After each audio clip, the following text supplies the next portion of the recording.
제가 사실은 정치를 우리 김상희 부의장님 계시지만 정치를 조금 일찍 시작했다가 오래 쉬고 오랜만에 다시 국회에 돌아왔습니다. 근데 25년 전에 처음 국회에 초선을 할 때 그 당시로는 비인기 상임위원회였던 보건복지위원회 신청을 했다가 못 갔습니다. 그때로는 이른바 인기 상임위였던 그 재경위원회에 당에서 당 지도부에서 정치를 처음 시작할 때 젊은 사람은 경제를 알아야 된다고 해서 보건복지위원회를 안 보내고 재경위원회를 갔었습니다. 근데 18년 만에 다시 돌아와서 보건복지위원회의 활동을 하게 됐습니다. 근데 사실은 제가 국제협력에 관심이 있어서 상임위원장을 하게 되면 외통위원장을 해보고 싶다라는 생각을 하고 있었는데 또 보건복지위원장을 하게 됐습니다. 그런데 아까 말씀드린 것처럼 지금은 세상이 바뀌어서 우리나라에서 가장 글로벌한 이 국제협력의 이슈가 보건복지 또 팬데믹 뭐 코로나19 바이오 등으로 바뀌어 있는 이런 상황에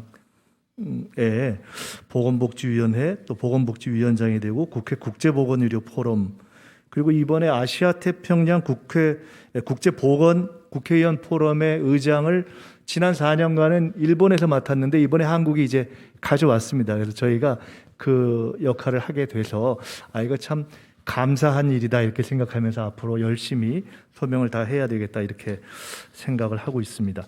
오늘 연설의 제목이 Health for All, Vaccine for All인데요. 이 주제를 가지고 제가 요새 생각을 좀 해보고 있습니다. 앞에서 이제 이사장님께서 우리 코피의 설립부터 발자취를 쭉 말씀해 주셨습니다. 지금 법에 보면 재단법을 보면 중저소득국가, 이북지역, 재외동포, 외국인 근로자 크게 네 부류의 대상을 위한 보건의료 사업을 수행하면서 국제협력 증진, 인도주의 실현에 기여하라. 이것이 목적입니다. 과연 코피가 지금까지 이것을 어떻게 실현해 왔는가, 앞으로는 어떻게 해야 하는가를 내용으로 간단하게 한번 말씀을 드려보고자 합니다. 코로나19 팬데믹을 경험하면서 저희는 국내외에서 이 건강 불평등을 매일매일 목도하고 있습니다. 코로나19가 경제사회 문화적 약자한테 더 가혹하지요. 마스크, 산소호흡기, 백신 모든 게 다 불공평하게 분배되고 있습니다. 네, 2021년 7월 4일 기준으로 그려진 코로나19 백신 접종률 그래프입니다. 이 국가별 백신 접종률을 그래프로 나타낸 건데요. 이게 대략 국가 소득 수준 그래프하고 비슷하다고 보시면 됩니다. 전 세계 생산 백신의 80%가 고소득 국가에 소비됐습니다. 중국, 러시아에서 지원받은 몇 나라 빼면 국가 소득 수준이 낮으면 백신 정보가 없거나 접종률이 전체의 1%도 안 된다. 대략 이렇게 보시면 됩니다.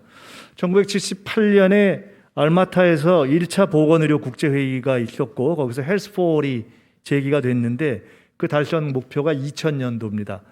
지금의 현실과 비교해 보면은 사실은 그 목표가 굉장히 무색한 상황입니다. 백신 접종이 증가하고 사망자 수는 감소하고 있지만 현재도 매일 약 7,000명 정도가 생명을 잃고 있습니다. 대부분 중저소득 국가이고 백신만 있었으면 피할 수 있었던 사망이었습니다. 백신 for all 어떻게 달성할 거냐? 첫째는 인식 문제입니다. 팬데믹으로 확대되기 전에 이것을 저지하는 일련의 활동, 이것은 국제 공공재이다. 즉 국제 공공재로 볼 거냐 아니냐 하는 인식의 문제가 첫 번째 문제라고 봅니다. 코로나19 백신은 결국은 국제 공공재입니다. 팬데믹에 대응하는 활동은 이웃 국가가 혜택받는 것을 제한할 수 없기 때문에 비배제성, non-excludability가 있죠. 또 이웃 국가가 혜택을 받더라도 본래 받아야 하는 혜택에 영향을 주지 않기 때문에 비경합성, non-rivalry의 성격이 있습니다. 이것 때문에 지구적 차원에서 질병의 유행을 막는 일은 한 국가나 시장에서만 할 수 있는 일이 아닙니다. 충분한 재원으로 투자하기도 어렵고 또 무임승차를 할 수 있는 동기가 생기기 마련이기 때문입니다. 지구적 차원에서의 팬데믹 대응과 준비를 위한 국제협력과 공조, 이것이 부족했기 때문에 결국 코로나19 바이러스 앞에 세계가 무너진 겁니다. 1990년대부터 국제보건운동가들이 에이즈, 결핵, 말라리아를 진단, 치료, 예방하기 위한 활동을 국제 공공재로 보고 노력해 왔습니다. 만족할 수준은 아니었지만 그것 때문에 90년부터 2019년까지 이 세 질병에 대한 보건 지표가 상당히 개선되었다, 이렇게 우리가 알고 있습니다. 코로나19 백신도 국제 공공재로 인식하는 것이 첫 번째 출발이라고 봅니다. 지금은 백신 for all을 달성해야만 헬스 for all을 달성할 수 있는 상황입니다. 국제보건 분야의 새로운 흐름이 이렇게 예측이 되고 있습니다. 첫째는 국제보건 가버넌스가 재정립되어 가고 있습니다. 지난 5월 12일에 세계보건기구 총장이 의뢰한 보고서가 있습니다. 팬데믹 대응과 준비를 위한 독립조사위원회의 보고서인데 그 내용을 보면 각 대륙의 대표 정상으로 구성된 국제보건위 협의체가 구성이 될 것입니다. 국가 소득 수준, 인구수를 기초로 각국이 분담하는 지구적 차원의 방역을 위한 재원 메커니즘이 마련될 것이다 하는 말씀입니다. 두 번째로는 다자 협력이 어느 때보다도 강조될 것입니다. 코백스로 대표되는 코로나19 대응에 대한 접근성 가속화 체제는 양질의 안전하고 효과적인 예방, 진단, 대응, 치료에 대한 자원이 공평하고 시의적절하게 접근할 수 있다 하는 것을 보여줬습니다. 팬데믹 대응에 다자 협력이 필수 전략이다 하는 것을 보여준 것입니다. 세 번째로 이 보건의료 체계를 국제적으로 강화하는 방향이 더욱더 강조될 것입니다. 지금 지난 1년 동안 선진국에서도 보건의료 체계가 다 마비되는 것을 우리가 지켜보았습니다.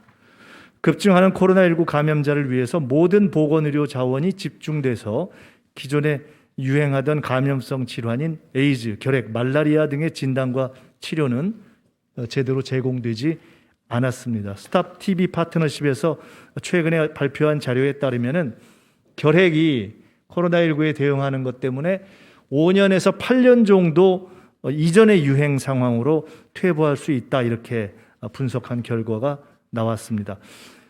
필수 보건의료 서비스를 제공하면서 팬데믹에도 대응할 수 있도록 중저소득국의 보건의료 체계가 강화돼야 한다, 이렇게 볼 수 있습니다.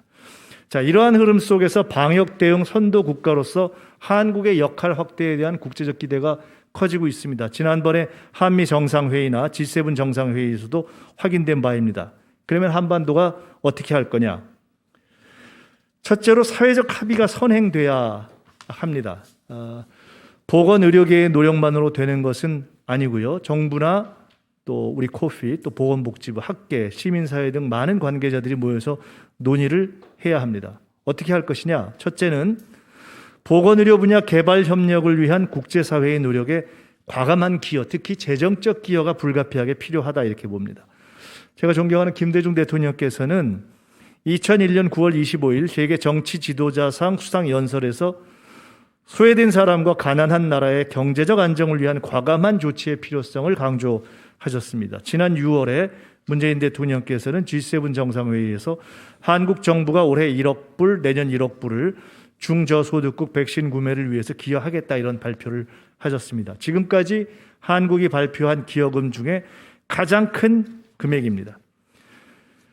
한국이 이제 선진국으로 분류되기 시작하고 있는데 국제사회가 그에 걸맞는 기여를 요구하고 있습니다. 국제질병퇴치기금과 같이 안정적인 재원 마련도 수반돼야 됩니다. 두 번째로는 한국 정부와 민간, 시민사회 그리고 학계가 중요한 국제보건 아젠다를 해결하기 위한 혁신과 개발에 주력해야 됩니다. 한국이 코로나19 진단키트, 개인보호장비, 치료제, 코로나19 백신의 생산 허브를 담당하고 있습니다. 이것은 보건의료 분야 산업 역량이 뒷받침되지 않았다면 불가능했을 것입니다. 앞으로 더 역할할 수 있도록 정부의 뒷받침이 필요합니다. 감염성 질환뿐만 아니라 소외 열대 질환을 포함해서 중저소득국의 사회적 약자들의 접근성을 개발할 수 있는 기술 개발을 장려하기 위한 정책도 동반돼야 한다, 이렇게 봅니다. 세 번째로는 우리나라 보건의료 분야의 공적개발 협력은 중저소득국의 보건의료 체계 강화에 집중돼야 할 필요가 있습니다. IT와 같이 한국의 강점을 활용해서 보건의료 체계를 강화할 수 있는 협력 방안도 검토할 수 있을 것입니다. 끝으로 네 번째로 한국은 동반자 정신을 바탕으로 해서 국제사회와의 연대에 더 적극적으로 참여해야 합니다. 일회성 개발이 아니라 국제보건 증진의 동반자를 위한 개발 협력 사업이 돼야 합니다. 안토니오 구테레스 유엔 사무총장께서 백신을 공유하자 이렇게 촉구하면서 올리 투게더 캠페인을 주도하고 있습니다. 그렇습니다. 다 함께 해야만 이 팬데믹을 종식시킬 수 있습니다. 한국이 재편될 국제보건 가버넌스에서 주도적 역할을 할 수 있도록 우리나라 행정 조직도 뒷받침돼야 합니다. 분절화되어 있는 보건의료 분야 공적개발 원조를 더 효율적으로 이끌어내기 위한 조정 역할도 필요합니다. 마무리를 하겠습니다. 이종욱 세계보건기구의 사무총장께서 안 된다고 생각하면 수많은 이유가 있다. 핑계가 많다. 그러나 고민만 하면 아무것도 못한다. 평생 옳은 일만 하면 다들 도와주고 지원하기 마련이라는 것을 명심해야 한다. 이렇게 말씀하셨습니다. 여기 있는 우리 모두가 명심해야 할 말씀이라고 생각합니다. 집단지성으로 이루어진 과학적 진보의 결실을 모든 인류가 공유할 수 있도록 하는 그 역사적인 새로운 장정에서 한국이 그리고 코피 한국국제보건의료재단이 역할을 하면서 포스트 코로나 시대가 요구하는 국제건강 증진을 위한 개발협력 전문기관으로 크게 성장하기를 기원합니다. 한국이 수혜국에서 공여국으로 역할이 변할 뿐만 아니라 국제보건 증진에 실질적으로 기여하는 동반자가 될 수 있도록 국회, 정부, 학계, 시민사회의 적극적인 역할과 기여가 필요합니다. 오늘 포럼은 바로 그러한 주제로 모였습니다. 발표하실 내용들, 토론될 내용들에서 저희들이 그러한 지혜를 함께 찾게 되기를 바랍니다. 감사합니다.